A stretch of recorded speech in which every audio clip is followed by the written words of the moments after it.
ये है master chef Shipra Khanna. Shimla की रहने वाली शिप्रा की खाना बनाने में रुचि उस समय पैदा हुई जब वह केवल 9 साल की थी और उसके बाद उनका ये शौक जुनून बन गया और उन्हें शोहरत की उस बुलंदी पर पहुंचा दिया कि आज करोड़ों लोग उनके द्वारा सिखाए गए व्यंजनों को न केवल घर में बनाते हैं बल्कि उनकी तारीफ भी करते हैं। वर्ष 2013 में शिप्रा खन्ना ने अहमदाबाद में अपना पहला रेस्टोरेंट खोला जिसका नाम हाउस ऑफ टेस्ट है। शिप्रा खन्ना ने भारतीय व्यंजनों को फ्रेंच स्टाइल ऑफ कुकिंग से पकाने की नई विधा शुरू की और हिमाचली व गुजराती व्यंजनों के संगम की शुरुआत कर प्रदेश का नाम दूर दूर तक मशहूर कर दिया। तारा हाउस स्कूल से पढ़ी शिप्रा खन्ना अपना खाना पकाने की रुचि का पूरा श्रेय अपनी मां को देती हैं, जो पंजाबी व्यंजन बहुत स्वादिष्ट बनाती हैं। राजमा चावल हो या फिर कोई केक, जो भी उनके हाथ का बना खाना खाता है वो उसके स्वाद को कभी नहीं भुला सकता। अब तक वे the spice route, sinfully yours जैसी कई किताबें लिख चुकी हैं। मीडिया में उन्हें सबसे खूबसूरत शेफ का खिताब दिया हुआ है। इन दिनों वो कई फूड मैगजीन्स के कवर पेज पर नजर आती हैं। नमस्कार दर्शकों, कार्यक्रम व्यक्तित्व में आपका स्वागत है। और आज जिस शख्सियत से हम आपको मिलाने जा रहे हैं, कहते हैं कि शेफ की दुनिया में वो एक बहुत ही ग्लैमरस शख्सियत हैं। मीडिया ने उन्हें ग्लैमरस शेफ का खिताब भी दिया हुआ है। हमारे साथ हैं शिप्रा खन्ना, उनके साथ ही हैं उनकी जो है माता है, मदर हैं राधा खन्ना। और कहते हैं कि मदर्स जो होती हैं वो बेटियों के लिए बहुत प्रेरणा का स्रोत होती हैं और आपकी सफलता में इनका बहुत बड़ा हाथ है, जैसा आपने हमें बताया। शिप्रा जी, आपका बहुत बहुत स्वागत है। राधा जी, आपका भी बहुत बहुत स्वागत है। हम शुरू करेंगे शिप्रा से। कैसा रहा सफर? पहले तो थैंक यू सो मच कि आप हमसे बात कर रहे हैं, इट्स रियल ऑनर। और सफर जो मास्टर शेफ का था वो तो डेफिनेटली काफी डिफिकल्ट था, क्योंकि एज अ प्रोफेशनल वो शेफ, अगर एज अ प्रोफेशनल शेफ आप शो पे नहीं आ सकते हैं, that's one of the criteria. और डेफिनेटली स्ट्रेस लेवल्स इतने हाई थे, पहली बार कैमरास वगैरह हमारे आसपास थे, खाना भी बनाना था, अच्छा भी दिखना था। तो और साथ में एक आप आइडिया, एक जब आप खाना बनाते हैं एज अ शेफ, अब तो मैं कह सकती हूँ, तो अब आपका एक सोच होती है कि मैं ऐसी डिश बनाती हूँ, लेकिन वो सोच के साथ आप कितना एग्जीक्यूट कर पाते हैं इतने स्ट्रेस के साथ, तो that is and with time management, तो वो सारी चीजें देखी जाती है मास्टर शेफ में। So it was difficult, but जीत गए तो अच्छा सफर था। हाँ बिल्कुल। शिमला की आप रहने वाली हैं, छोटा सा शहर है, ग्लैमर की दुनिया से हम बहुत परे रहते हैं आमतौर पर।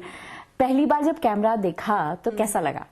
तो जब मास्टर शेफ में ही मैंने कैमरा देखा था, तो हमारे आसपास एटलीस्ट 15 कैमरास होते थे, तो अगर मैं अपना हाथ भी उठा रही हूँ तो कोई ना कोई कैमरा से कैप्चर कर रहा है, तो ये हमें पता नहीं था। सो और मेरे पास जैसे ही मेरे सामने कैमरा आता था मैं एकदम चुप हो जाती थी। तो अगर आप मास्टर शेफ का मेरा वाला सीजन देखेंगे तो उसमें मैं इनफैक्ट पूरे शो में मैं दिखाई नहीं देती हूँ और एंड में आ जाती हूँ। तो a lot of my friends were like, मुझे लगा तुम यू वर नॉट क्वालिफाइड और तुम निकल गए शो से, और बट एंड में मुझे नजर आया कि तुम हो उधर। आई वाज लाइक, बिकॉज अगर आप ज्यादा बात नहीं करते हो तो कैमरा ज्यादा आपके पास आता नहीं है। I did not know all this. अच्छा। बिल्कुल नहीं पता था। तो जिन लोगों को पता था वो कैमरा देखते ही बात करने लग जाते थे, और तो एक अलग सी फीलिंग थी। आई थिंक एक लाइफ का उस टाइम फेज भी मेरा ऐसा था which was very very dull. तो आपको ज्यादा बात करने का मन नहीं करता, कुछ एक्सप्रेस करने का मन नहीं करता। You want to keep on a back seat. Dull phase के बारे में हम बाद में बात करेंगे, लेकिन कैमरा के बारे में नॉलेज होना बड़ा मुश्किल काम है। जैसा आपने बताया कि आप लास्ट तक नजर नहीं आए, लेकिन मुझे याद है कि मैंने आपका एक शो देखा था, और जब मैंने ये देखा कि शिमला की एक लड़की वहां पर है तो मुझे बहुत अच्छा लगा। एक ही सिंगल शो देखा, बिकॉज कुकरी में बहुत इंटरेस्ट न्यूज वालों को नहीं होता ये खाने में बहुत इंटरेस्ट होता है, लेकिन बनाने में इंटरेस्ट नहीं होता है। तो मैंने आपका एक शो देखा, बहुत अच्छा शो था, और मुझे बहुत अच्छा लगा, मतलब बहुत गर्व महसूस हुआ कि शिमला की एक लड़की जो है वो वहां पर पहुंची हुई है। लेकिन अब आप बहुत बड़े बड़े शो करती हैं जी। अब कैसा लगता है कि मतलब क्या जरूरी है एक अच्छा शो को बहुत सक्सेसफुल बनाने के लिए, क्या चीजें जरूरी है? मेरा बिल्कुल मानना ये है कि अगर आप कैमरा दिल को कैप्चर करता है और सच्चाई को कैप्चर करता है। अगर आप सच्चे दिल से जेन्युइनली कुछ कर रहे हैं कैमरा पे, अगर आप कैमरा फ्रेंडली भी नहीं है, it comes across. Like master chef का ही मेरा एक्सपीरियंस था, जब मैं ज्यादा कैमरा पे नजर नहीं आई, मैंने ऑडियंस से ज्यादा बात नहीं करी और कुछ एक्सप्रेस नहीं किया ज्यादा, बट मेरे पास जितने लोग मेरे लिए प्रेयर कर रहे थे या जितने मेरे साथ थे, मुझे सपोर्ट कर रहे थे, इट वाज अमेजिंग, जो मुझे बाद में पता चला। तो कैमरा एक ऐसी चीज है, वो अगर आप खुशी हो या दुख हो, आप कितने जेन्युइन हो नहीं हो, वो सब कैप्चर कर लेते हैं। बिल्कुल। तो डेफिनेटली एक शो के बाद मैंने जितने शोज करती रही तो काफी एक्सपीरियंस आ गया कैमरा के सामने बात करने का। और खाना बनाना तो मेरा प्रोफेशन है, तो जहाँ खाना बनाने की बात आती है तो इट्स आप खाना बना रहे हैं, आपकी मनपसंद चीज है और कैमरा आपको कैप्चर कर रहा है, तो उससे ज्यादा शायद खुशी की बात कुछ नहीं होती। मैं सबसे ज्यादा खुश कैमरा के सामने ही होती हूँ, specially when I am cooking. अच्छा। लेकिन आपके बचपन का सफर हम राधा जी से जानना चाहेंगे, कैसा था इनका बचपन का? बचपन में कैसी थी? बचपन में ये बहुत नॉटी थी। जब भी मैं इसके स्कूल में जाती थी पेरेंट्स टीचर मीटिंग में, तो इसकी टीचर मुझे बोलती थी she is very naughty but she is very sweet. तो मैं बोलती थी थैंक यू। क्योंकि बच्चे ऐसे ही अच्छे लगते हैं।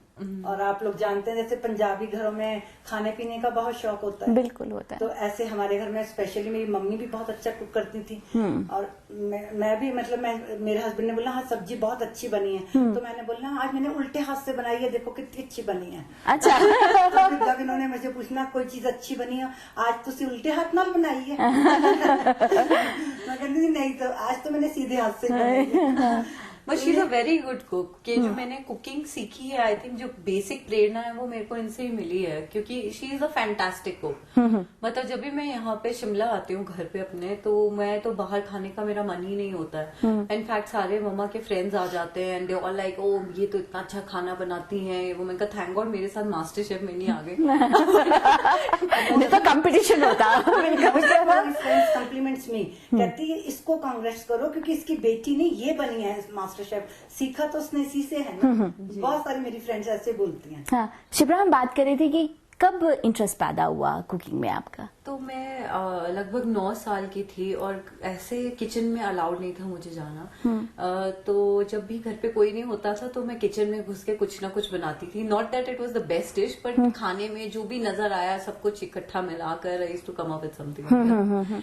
तो ऐसे ही शुरू हुआ खाने का तो जो सिलसिला था। उसके बाद फ्रेंड्स के साथ कभी फ्रेंड्स घर आ रहे हैं, कभी उनके घर जा रहे हैं और डिफरेंट टाइप्स ऑफ केक्स तैयार कर रहे हैं या पुडिंग्स बना रहे हैं, ऐसे शुरू हुआ। तो धीरे धीरे इंटरेस्ट बढ़ता गया। It was a very very good pass time. और शिमला जैसी जगह में मतलब एक बहुत बड़ी सिटी नहीं है, तो मतलब आप कितना एक्स्ट्रा करिकुलर्स भी कर लोगे।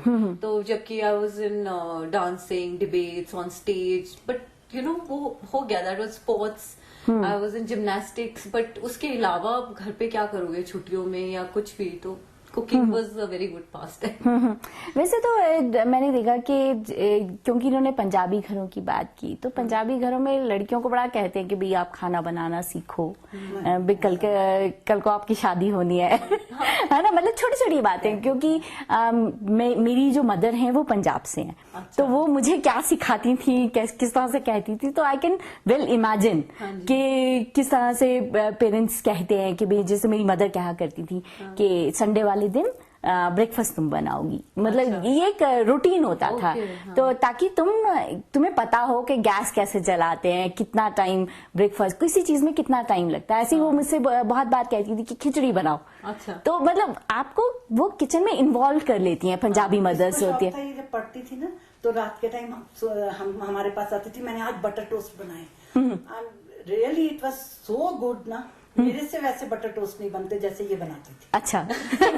बचपन में हम लोग सो जाते थे, ये लोग पढ़ते थे बच्चे, तो इसने आना मम्मा आज देखो मैं बटर टोस्ट बनाए, खाओ। डैडी को भी उठाना, मेरे को भी उठाना, और बहुत मजा आता था उस टाइम। अच्छा, शुरुआत बटर टोस्ट से। ज्यादा क्या खाते रात को? हाँ, बिल्कुल बिल्कुल बिल्कुल। एक्चुअली याद है मुझे भी लगता है कि सबसे जो सिंपल चीज है ना खाने में, वो सबसे मुश्किल होती है बनाना। हाँ, जैसे अब सिंपल छौंक वाली दाल है, वो एकदम बहुत कम लोग होंगे जो बहुत अच्छे से बना सके। अब एकदम मसाले डालकर, प्याज ये वो डालकर, टमाटर अदरक लहसुन बना के सभी कोशिश करते हैं कि कितना कुछ डाल के बनाओ, बट एकदम basic banana is very difficult. पहले की कुकिंग में और आज की कुकिंग में बहुत अंतर है। लोग आजकल बहुत कैलोरी कॉन्शियस हैं, वैरायटीज बहुत हैं। लोग घर घर में, आपका जब से चीजें, जब बेकिंग की चीजें आ गई हैं तो लोग घर में बनाना शुरू हो गए। एक टाइम था कि जब ये चीजें अवेलेबल नहीं थी। तो पहले की कुकिंग में, क्योंकि आपने मदर को अपने कुक करते देखा और अब आप खुद कुक करती हैं, तो क्या फर्क नजर आता है? किस तरह से, अब आप बुक भी लिख रही हैं, हाँ जी। तो ऑब्वियसली बहुत सारे एक्सपेरिमेंट्स भी करती होंगी, तो कितना फर्क नजर आता है? और क्या चीजें ऐसी हैं जो बेटरमेंट के लिए ऐड हुई हैं, और क्या ऐसी चीजें हैं जो मतलब आदमी को अच्छी तो लगती हैं खाने में, लेकिन उनके सेहत के लिए अच्छी नहीं होती? जी, तो जो पहले का खाना था हमारा, हम लोग हिंदुस्तान में एकदम सिंपल खाना खाना पसंद करते थे, मोस्टली इंडियन। और हमारा इंडियन खाना इतना ज्यादा है, इतनी वैरायटी है कि आपके हर कह लीजिए 100 किलोमीटर पे आपका स्वाद, टेस्ट, हर चीज बदल जाती है। और आज का जो खाना है उसमें हमने दुनिया भर के खानों को एक्सेप्ट किया है। हिंदुस्तान में हर लोग एक्सपेरिमेंट कर रहे हैं, स्पेशली जो यंग जनरेशन है वो ज्यादा एक्सपेरिमेंट कर रही है, बेशक वो स्पेनिश हो या मेक्सिकन हो या इटालियन हो। और इंडिया ने एक अपना वर्जन भी बना लिया है काफी सारी क्विजीन्स का।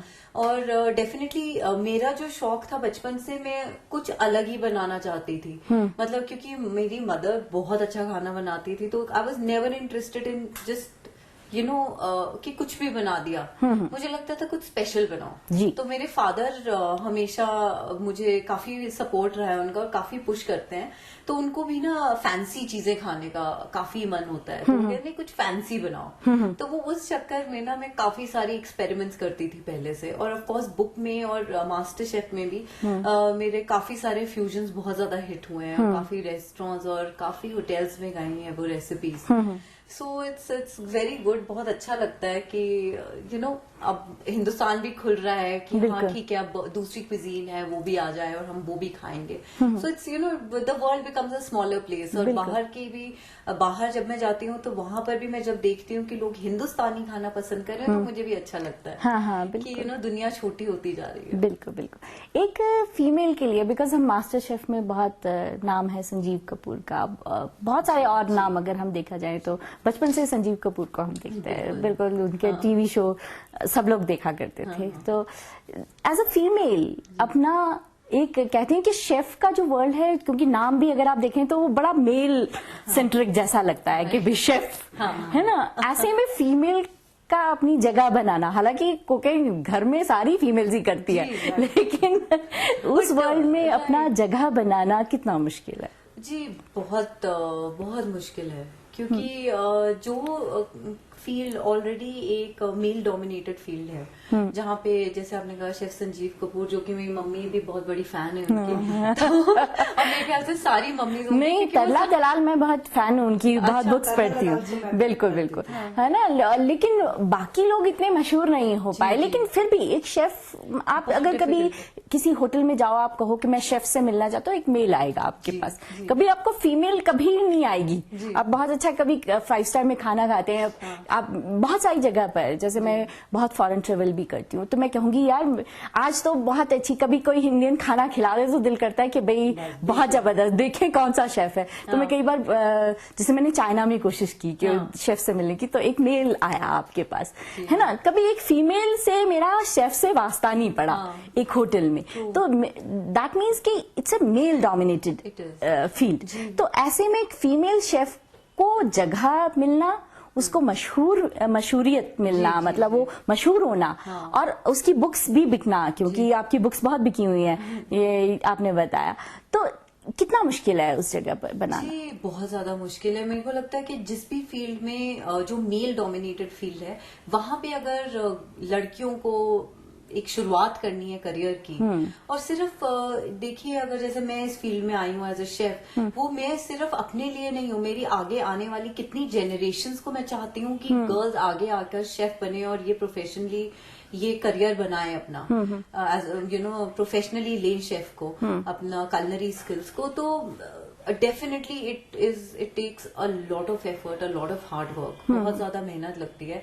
और मुझे लगता है कि वो जो मेहनत है ना वो कभी कम नहीं होगी या कभी खत्म नहीं होगी, it's a on going process. आपको वो मेहनत करनी ही है, वो आपको लगन से लगना ही है आगे, ताकि जो आपकी आने वाली जनरेशन है उनके लिए भी इतनी सारी अपॉर्चुनिटीज बढ़ के आए। और किसी को you know once the position और द जैसे कहते हैं ना कि एक प्रोफेशन में अगर एक लड़की ने, जैसे एक्ट्रेसेस भी आजकल यू नो मूवीज भी चल रही हैं सिर्फ एक्ट्रेसेस के बेसिस पे, तो यू नो वो आने वाली जनरेशन्स को काफी आसान कर देता है। बिल्कुल, कि बिल्कुल। यू नो यू कैन ये फॉलो फील्ड द आपके लिए भी फुटस्टेप्स। है, बिल्कुल, जी जी जी बिल्कुल। लेकिन हाँ, जो पहले आप कोशिश करते हो तो वो काफी मुश्किल रहता है, शुरुआती लोगों के लिए बहुत मुश्किल रहता है। रहता जी, है।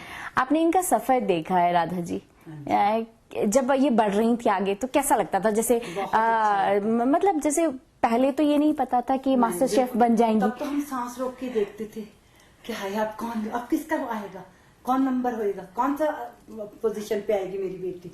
तब जब पता लगा सबसे पहला मास्टर शेफ का कोट इसको मिला, we were so happy that I couldn't tell you. हाँ हाँ, मतलब सबसे बड़ी बात, पंजाबी में आपने देखा है खाना आंखों से खाते हैं। हाँ हाँ, प्रेजेंटेशन इसका इतना बढ़िया होता था ना, हाँ। तो वो देख के तबीयत खुश हो जाती थी। आप साथ गई थी इनके? बाद में 2-3 बार मैं गई हूँ, पहले तो नहीं गई थी। जब ये हाँ जी, लास्ट में, जब लास्ट में उन्होंने बुलाया तभी गए हम। तो कैसा लगता था जब इनकी तारीफ अच्छा होती लगता थी? था, बहुत अच्छा लगता था। और कहीं दिल में एक डर भी रहता था, पता नहीं मेरी बेटी बन भी पाएगी कुछ की नहीं, आ तो गई है यहाँ तक, आगे जा पाएगी कि नहीं। मन में ऐसा भी लगता था, पर बन गई तो इतना अच्छा लगा ना। I think I am the proud parents, we are the proud parents. जैसे मैं शिप्रा पूछना चाहती थी कि because my mother always sits for perfection, इनको हर चीज में परफेक्शन, यू नो ये क्या है, मतलब वो कुछ पसंद नहीं आता। तो to please a person like that, और स्पेशली अगर वो आपकी मदर हो और उनसे कॉम्प्लीमेंट मिलना is like the toughest thing, because वो बाकी को तो मिल जाएगा लेकिन आपको सबसे मुश्किल से मिलता है। वो तो हम चाहते हैं ना कि हमारा बच्चा और अच्छा करे, इसलिए हम नहीं दे पाते ना। हम चाहते हैं मदर्स कि तारीफ भी ऐसे हाँ, करती है, ऐसे करेंगे हम, आज थोड़ा सा क्रिटिसाइज करें, कल ये अच्छा और करेंगे। मदर्स, मेरे को याद है कि मेरी मदर जैसे मेरी तारीफ करेंगी ना, कहेंगी आज तो यार बहुत अच्छा था, लेकिन उसमें ऐसा भी होता ना तो it would have been better. तो मतलब तारीफ भी मुश्किल से मिलती है। बिल्कुल सही आप कह रही हैं। और दूसरी चीज थी कि शिमला, जैसे आपने कहा, एक छोटी सी जगह है, बट पता है उसके भी बहुत फायदे हैं। जैसे मैं जब शिमला आती हूँ मुझे इतना प्यार मिलता है, मतलब मम्मा के जितने फ्रेंड्स हैं, जो डैड के, मेरे को लगता है प्रे कर, रास्ते में रुक रुक के हमसे बात करते हैं और कहते हैं हम प्रे करते थे कि हमारी शिप्रा और हिमाचल की लड़की जीते ये कॉम्पिटिशन। तो बहुत प्यार मिलता है, बॉन्डिंग बहुत ज्यादा है फैमिली में, चाहे वो आपको जानते ना हो लेकिन फिर भी एक बॉन्ड नजर आता है। बिल्कुल बिल्कुल। शिप्रा, बहुत सारे लोगों से आप मिली हैं, कोई एक ऐसा किस्सा हम आपसे आप जो शेयर करना चाहे? बहुत जगह घूमती हैं आप, कोई ऐसी बात जो आपको याद काफी आपके मन में या मस्तिष्क में अपना छाप छोड़ गई हो, जो आप शेयर करना चाहें? बहुत सारी है। अगर आप जैसे प्रोफेशनली आप बोल रहे हैं तो लॉट ऑफ रिएक्शंस मैं आपको बता सकती हूँ। जब मैं किचन में, जब मेरे को, जैसे मास्टर शेफ ट्रैवल है जो मैं करती हूँ, एक सीरीज है फॉरेन ट्रैवल की, और जब मैं वहां पे जाती हूँ तो वो कहते, जब मेरा इंट्रोडक्शन होता है कि शेफ ये है master chef, so first reaction of the chef is कि किधर है किधर है? तो वो कहते हैं नहीं ये है, oh a girl master chef. So you get that extra cookie. लेकिन काफी बार ऐसा हो चुका है कि अगर मेरे साथ कोई लेडी है और थोड़े मतलब बड़े हैं मुझसे, तो वो सोचते हैं कि वही होंगी, ये तो नहीं लग रही है, like that. So it's a funny this thing, बहुत फनी लगता है उस टाइम, हम काफी हंसते भी हैं, मजा लेते हैं उस बात का। But I think other than that और एक दूसरी चीज है कि वो कहते हैं फ्रॉम इंडिया, तो उन्हें लगता है कि एक लड़की और वो भी इंडियन और वो भी वो ये सारे कॉम्बिनेशन देखे थे क्वाइट सरप्राइज, क्योंकि फॉरेन में काफी इंडिया मतलब यंगस्टर्स को एक्सपोजर है और हम लोगों को इतना नहीं। हम इंडिया में हम कल्चर को काफी महत्व देते हैं, काफी कल्चरली रिच हैं, तो उन लोगों को इंडिया से आकर को लगता है कि अच्छा इट्स अ बिग डील तो काफी सारे ऐसे इंसिडेंसेस हैं। प्लस किचन में तो बहुत फनी काम होते हैं, बहुत सारे एक्सीडेंट्स भी होते हैं। एक बार वहां पे किचन के अंदर ही एक शेफ स्लिप हो गए, उनके हाथ में वेजिटेबल्स थी, वो सबके ऊपर थी, full kitchen was in a chaos. मतलब बहुत कुछ होता है, it's a lot of fun.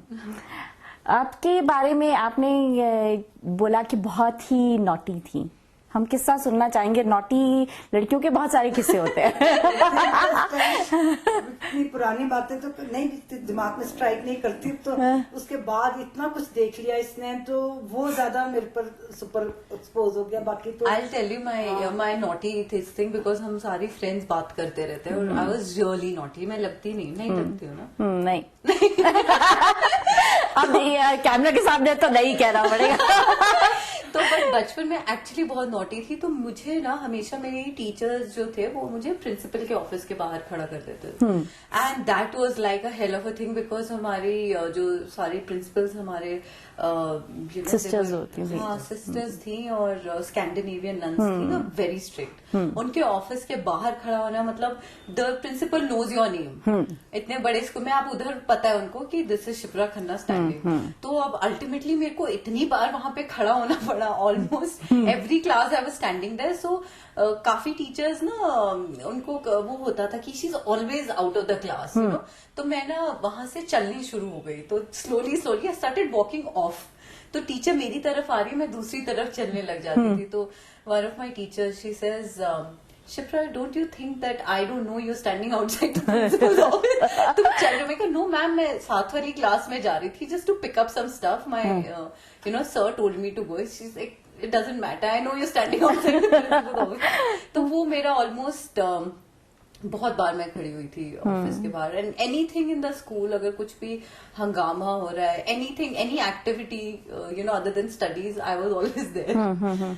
तो काफी सारी लाइक मैंने अपनी टीचर से कॉलेज जब स्कूल पास किया उसके बाद पूछा, ma'am we really miss school, how school without us? She is like quiet and peaceful. अच्छा, तो हम लोग एक दूसरे को देख के हम निकल गए। Wrong question. आपने बहुत बताया कि आप बहुत डिफिकल्ट टाइम से गुजरी। वैसे मैं विश्वास नहीं करती कि डिफिकल्ट टाइम को जो है दोबारा से किसी से पूछा जाए, लेकिन वो एक बहुत बड़ी प्रेरणा का स्रोत होता है, आपको एक दिशा देता है। इसलिए हमारे दर्शक जरूर जानना चाहेंगे कि क्या ऐसी परिस्थितियां हुई कि आपकी शादी टूट गई, आपको अपने कुछ बच्चों को छोड़ना पड़ा, जो बहुत मुश्किल होता है फॉर अ मदर। तो क्या ऐसे मतलब रीजंस रहे कि नहीं चल पाई? देखिए, अब अगर मेरी शादी काफी जल्दी हो गई थी, आई वाज रियली यंग, और the marriage did not work out. अब मैं अगर कुछ भी बोलूंगी तो वो मैं अपनी तरफ से बोलूंगी, which I think is not fair, because अगर कहीं पे भी किसी भी मैरिज में कुछ नहीं बनती है दो लोगों की, तो वो दोनों तरफ से कुछ ना कुछ होता है। तो अगर मैं अपनी कहानी आज सुना दूंगी तो उनको लगेगा कि दैट्स अनफेयर। तो मैं ऐसा कुछ बोलना नहीं चाहूंगी। हाँ, मैरिज वर्कआउट नहीं हुई, definitely I miss my children a lot, और आई एम श्योर कि दे आर डूइंग वेल और भगवान की उन पे ग्रेस है, and they are with their father, तो वो ध्यान रखेंगे, I am sure. But yes, I am sure कि वो भी मुझे मिस करते होंगे, जो मैंने मिस किया है वो उनका डेफिनेटली बड़े होके जरूर मिस करेंगे। कोई चीज होती है माँ, वो भूली नहीं जा सकती। But it's okay. I think life में सबके साथ कहीं ना कहीं कुछ ऊंच नीच होती है, और जो लोग उससे निकल कर आ जाए, आई एम नॉट सेइंग कि आसान है, मैं ये नहीं कह रही हूँ मेरे लिए आसान है या किसी और के लिए आसान होगा, लेकिन जिंदगी अगर आप वहां पे रोक दें अपनी जिंदगी, तो आप वहीं रुक जाते हैं। आपको जिंदगी में आगे बढ़ना है, क्योंकि आप अपने आप को खत्म नहीं कर सकते। बिल्कुल।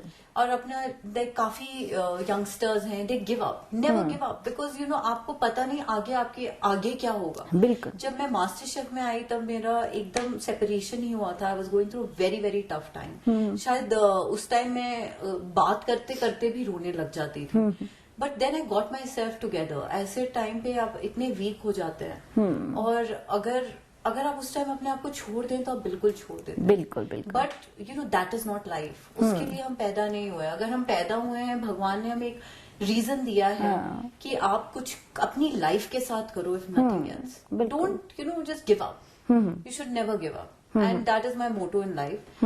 खुश रहो, हंसते रहो, हंसी खुशी बांटो, लोगों को हंसाओ। और दुनिया में इतना कुछ है देखने के लिए, इतना कुछ है सीखने के लिए। मैं आज भी काफी सारी चीजें सीखती हूँ। मेरी जो घर पे कुक आती हैं उनके साथ खड़े होकर, अगर कोई नेबर बुला लेती हैं, या जब मैं ट्रैवल कर रही होती हूँ, मैं हर जगह हर इंसान से सीखती हूँ। And that is my motto in life कि मैं जितना इस जिंदगी में सीख सकूंगी उतना मैं सीखूंगी, और जितनी खुशियां बांट सकूंगी उतनी बांटूंगी। बहुत अच्छा मोटो है आपका। और हमारी आपसे मतलब आपको शुभकामनाएं हैं कि आप आगे बढ़ें। हाँ, आप आगे बढ़ें, बहुत नाम कमाएं। अभी भी आप सेलिब्रिटी हैं और इससे बड़ी सेलिब्रिटी बने। आपने हमसे बातचीत की, आपका बहुत बहुत धन्यवाद। ओके, नमस्कार।